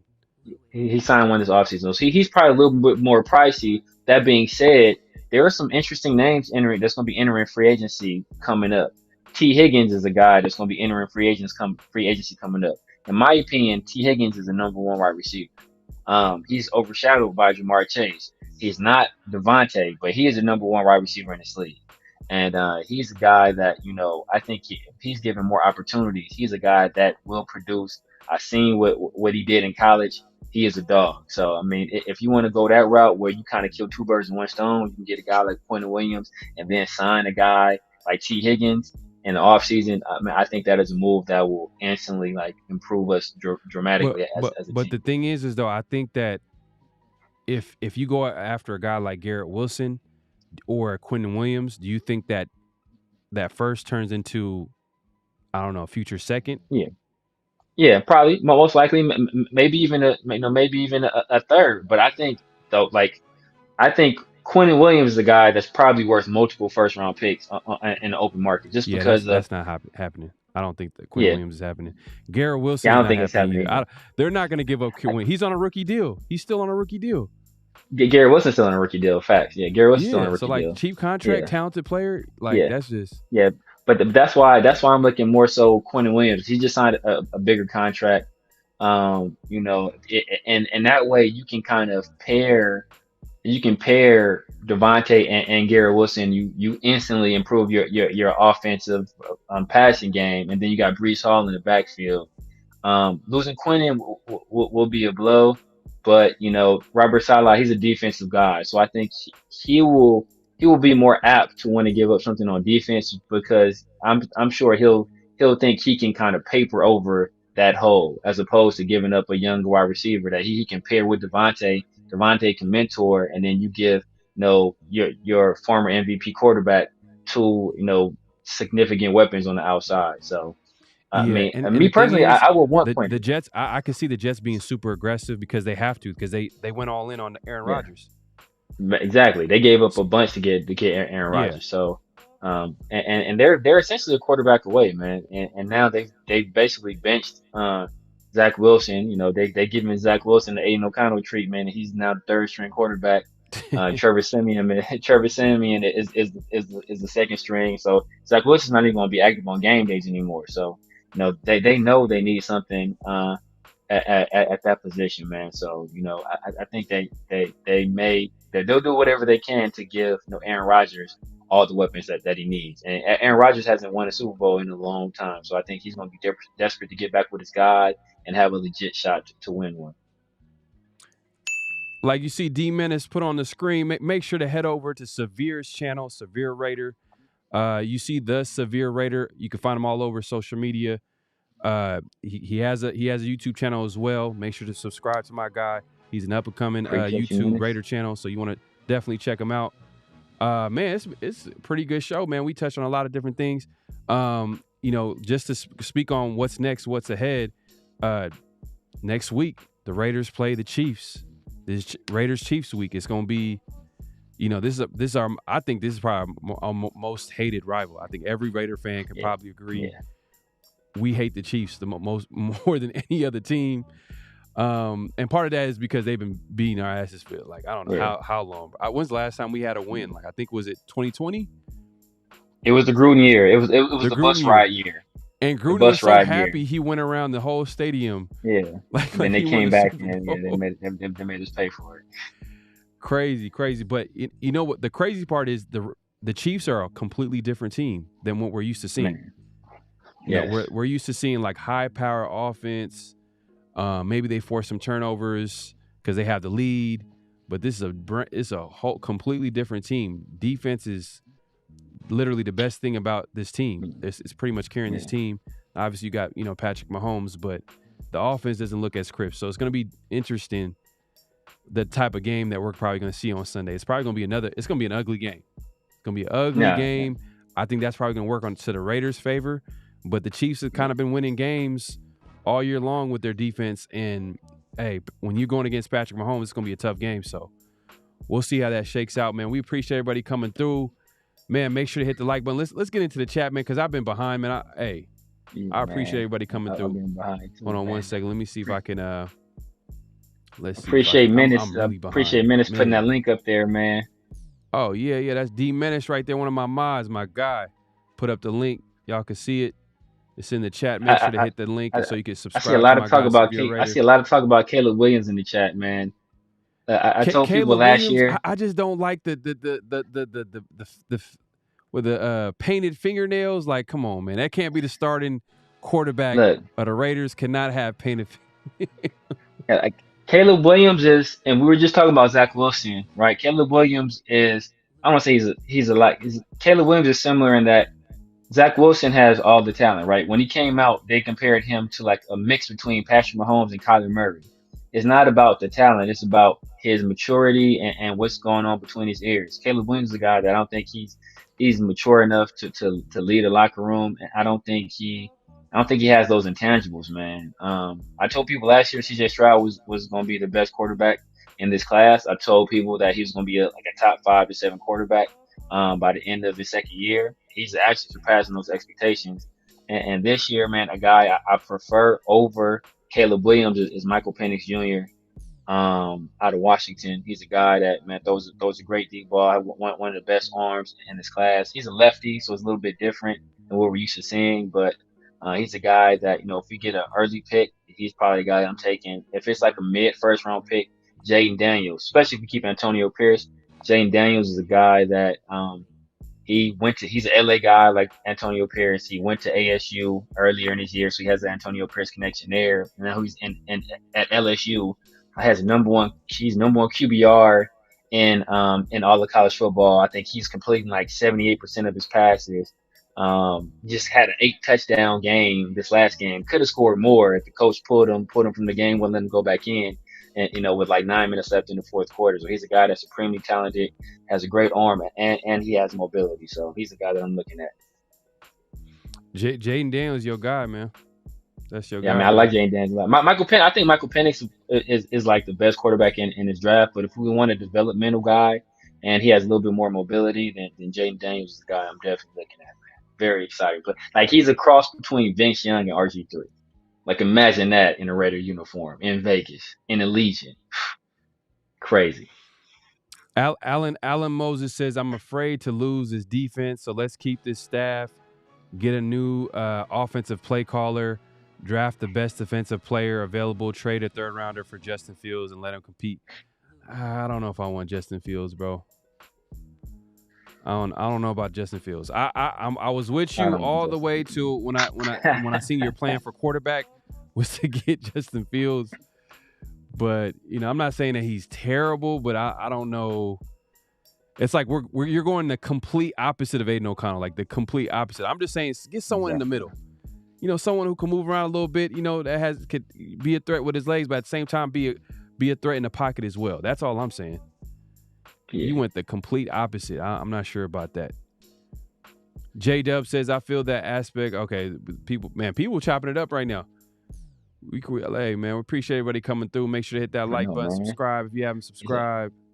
It's a whole bunch of interaction in the chat, man. Big Mike Raider in the building. He says, Pharaoh and my guy, Severe. It's a damn good look. Hey, appreciate you coming through, man. Another Raider content creator in the building. Man, that's my dog, man. Big Mike is good people. If y'all on my channel and y'all see that logo, Big Mike put that together, man. Like I had one conversation with Big Mike, and he blessed me with that, man. Didn't ask for anything in return, bro. Just bless you with that, man. That's a good dude. Make sure y'all get over there and sub to Big Mike, man. He puts out some great stuff, some great film breakdowns too, man. Excellent film breakdown. Yeah, Big Mike knows his stuff.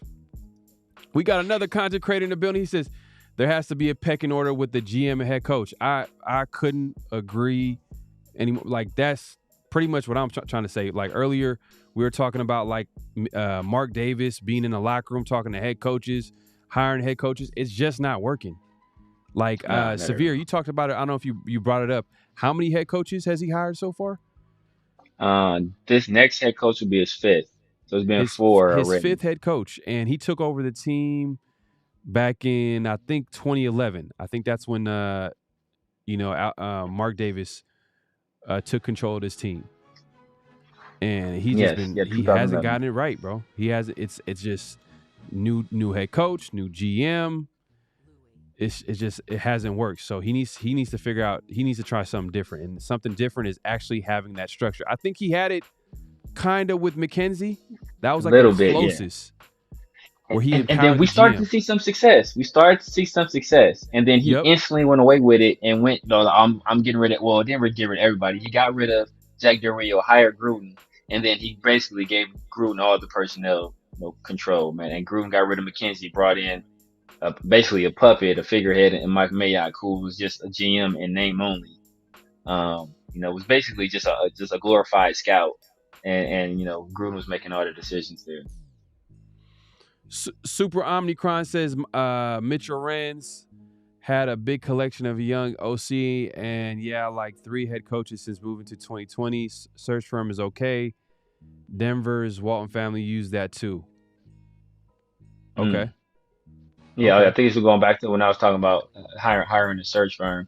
Yeah, man, I think like I talked about, the Falcons used that when they hired Dan Quinn. Dan Quinn ended up going to the Super Bowl. Probably should have won. If Kyle Shanahan decided to didn't melt down in the second half of that Super Bowl, they would have won the Super Bowl. I think they made another trip to the NFC Championship game as well. Matt Ryan got some MVPs out of there. They had a nice little run. Hiring Dan Quinn. That's like the most prominent time I can think of a search firm being used. So I don't think I think that's something we should consider, or we could just do what traditional teams do. Make a decision on the GM, whether that be Champ Kelly or someone else, and let them make the decision on the head coach. Yeah, no doubt. Let's move. Let's keep it moving because I want to get into the chat because y'all been busy, man. I've been low key ignoring by accident. I've just been having a good conversation with my guy Severe. Austin Avila says I think that decision to trade Tay might be what gets us to move up in the draft for Drake May or Williams.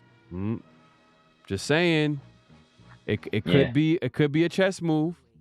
That's a possible chance it could get to their quarterback, whoever that quarterback is. I know you mentioned Jaden Daniels, you mentioned Michael Penix, but hey, there's a lot of people high on Caleb Williams and Drake May. Yeah. So, hey, all I'm saying, if you identified your guy at that quarterback position and you don't have a quarterback, or you're not really confident or sure who your quarterback, you got to go after him. Exactly. You mentioned before. I've spoken to you before about how the Raiders could have had CJ Stroud. CJ Stroud. They had an opportunity. Yep. They just weren't. They weren't ready to pull the trigger. Yeah, and I think that's what bit us in the butt, man. If we make that trade, we're in a much better position than we are right now. Looking at some of these comments, man, I see my boy, I think Super Omnicron kind of made a point that I've heard you make previously about, beating KC, and that if Antonio doesn't pull out a win against KC, that could be the nail in the coffin in terms of his future prospects as a head coach. I believe you spoke to me about that previously. Yeah, hey, Egalitarian, that's what I meant. Yeah, this upcoming Sunday. The Chiefs next Sunday, this upcoming Sunday. So next game is going to be against the Chiefs. Yeah, and I think after the Chiefs is a bye week. Is it the bye week after the Chiefs? Is bye week, and I think we got the Colts or the Vikings after that. Imagine beating the Chiefs and going into the bye week. That's it's gonna be crazy. Let's see who's in the chat. We got Raider Chaos. I said Stroud would be the best. Now look. Hey, we got someone on your side right now, calling out Stroud. I was banging that drum, man. I got that on camera, bro. I got videotape evidence of me saying Stroud was that guy. Hey, Austin, it's just not the nail polish; it's the crying. It's just like there's something about him that I don't know. I just don't like, bro. It's not the talent. I'm not questioning talent. Yeah, it's just something about him that I just don't like. It's just. Is he soft? Is he not? Because at that quarterback position, I want that quarterback to be tough. We just experienced 10 years of Derek Carr where we pretty much question his toughness as far as him at that quarterback position, and I don't want to get into the Derek Carr. But let's keep it real. Like you got to look at everything. Especially if you're going to trade how many first round picks to get him? That's what I'm saying. Exactly. And I'm a guy that I follow a lot of Pac-12 football, and just the way Caleb carries himself, just in pressers, the way he carried himself in media day is not a good look. Last year, after Max Duggan lost in the national title game, CJ Stroud was like clowning dude for crying, and then Stroud goes out there and loses a regular season game, and he's crying like a baby in his mama's arms. Like, that's not a good look, bro. You trash somebody else for crying, and you do the same, but to the 10th degree on a much lesser stage. Yeah, man. I don't know. I don't know about Caleb Williams, but the talent is there, bro. I see a little bit of Patrick Mahomes where he's able to buy some time, that crazy arm talent. I see it, but it's just, hey, if you're gonna trade how many first round picks? Because how many first round picks is it gonna take to get to where Caleb Williams is supposed to be getting drafted, and everybody's projecting him to go number 1. So I don't know if it's going to be. I don't know about and he's that consensus guy. He's that consensus guy, and it kind of also depends on who's picking number 1. Because if it's a team that's in need of a quarterback that's picking number 1, right now it's probably Carolina. Right, Carolina, they're not going to, unless they do a Josh Rosen. Right, unless they do a Josh Rosen where. They do Bryce like they did Josh Rosen, where they see immediately he's not the guy, and they double dip on quarterbacks and then trade Bryce, unless they're willing to do that, and they could be looking at a situation like Chicago, where Chicago elected not to keep their pick, right? Elected to just roll with Justin Fields, and it's coming back to bite them. They could be looking at that situation where like, okay, well, maybe we should, look to greener pastures. So if we want to move up to that pick, it could get very expensive. Desert Raider says Caleb is overrated. Okay, people throwing shots. They throwing shots. Matthew Kano says, I don't want Harbaugh. I don't want the second stint head coaches. Man, I feel you. There you go. Hey, look, we on the same page. Second stint head coaches. Let's stay away from it. And on top of that, he wants. That's right, Jesse. Just like Severe mentioned earlier, he wants control. He wants roster control. He's seen Gruden with roster control. He's seen Josh McDaniels with roster control. Mark Davis, if that's the guy that he's targeting, let's say if he tries to hire him, he's gonna give in. He's gonna give in, and he's gonna give Harbaugh what he wants. And I don't want that, bro. I don't want. We've seen Harbaugh as a coach be successful, but have we seen Harbaugh as a coach and GM be successful? That's a whole different ball game. Yeah.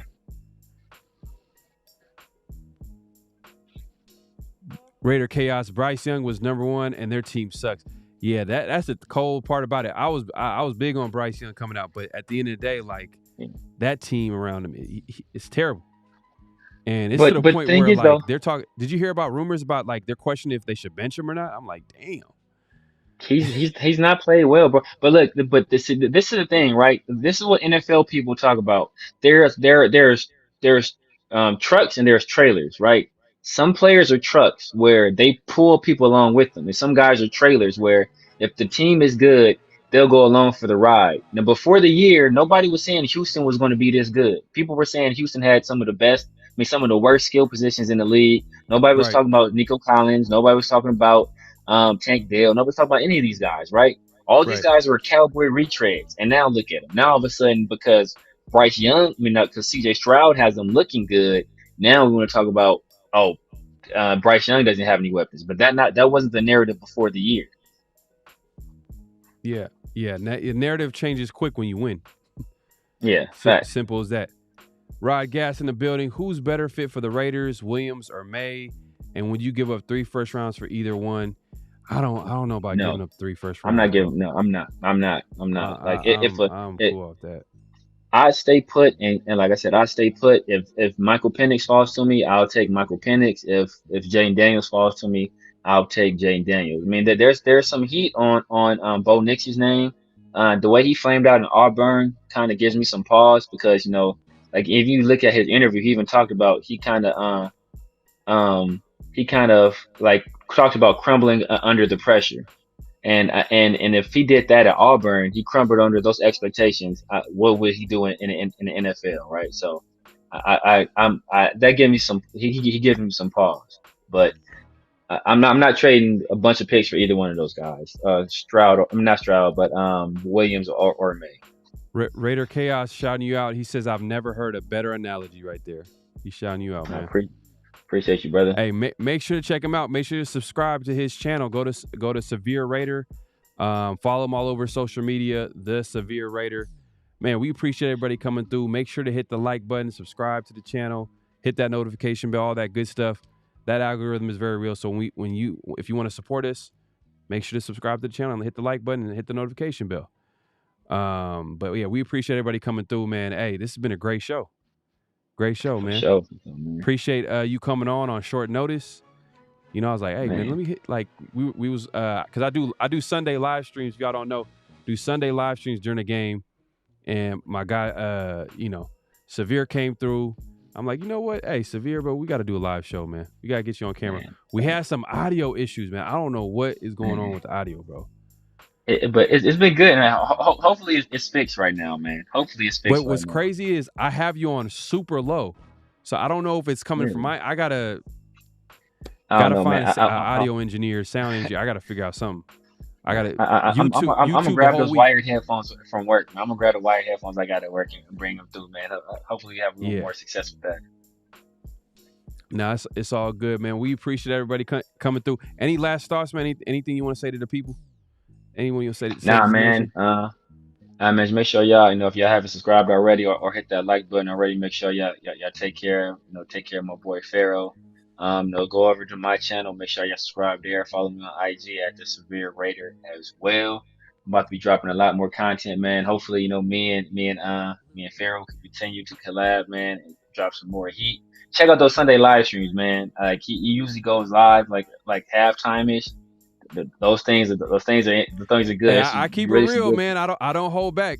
I Yeah, don't man. hold back. I'm not gonna Facts. be Facts. giving you the politically correct answer. I keep it real on my Sunday live streams, watching the game. So Nah, I just want facts, man. Facts. Like these are some dark times for the Raiders, but also some exciting times, man. For the first time in a long time, like we're going in a new direction in terms of quarterback, likely going in a new direction at head coach, possibly at GM as well.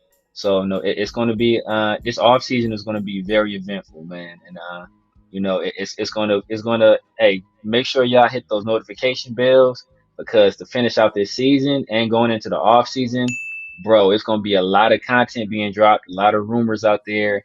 Y'all gonna make sure y'all are tuned in for these shows, man, because we're gonna be hitting y'all with everything y'all need to know in terms of what's going on with the head coach, what's going on with personnel, as well as what's going on with the GM. All right, man. You heard it from Severe, man. Couldn't have said it better than myself. Severe, hey, stay on backstage. Hey, everybody else, man. Till next time. Peace out, bro. Peace. Great Pharaoh.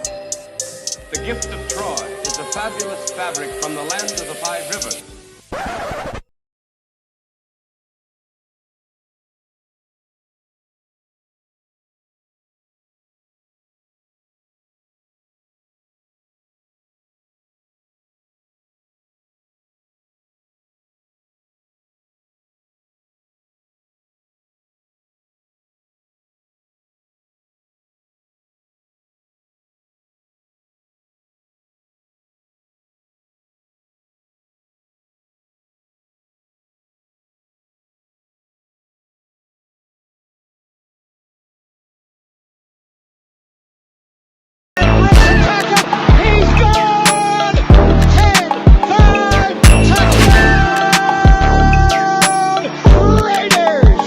Believe that the greatness of the Raiders would be in its future.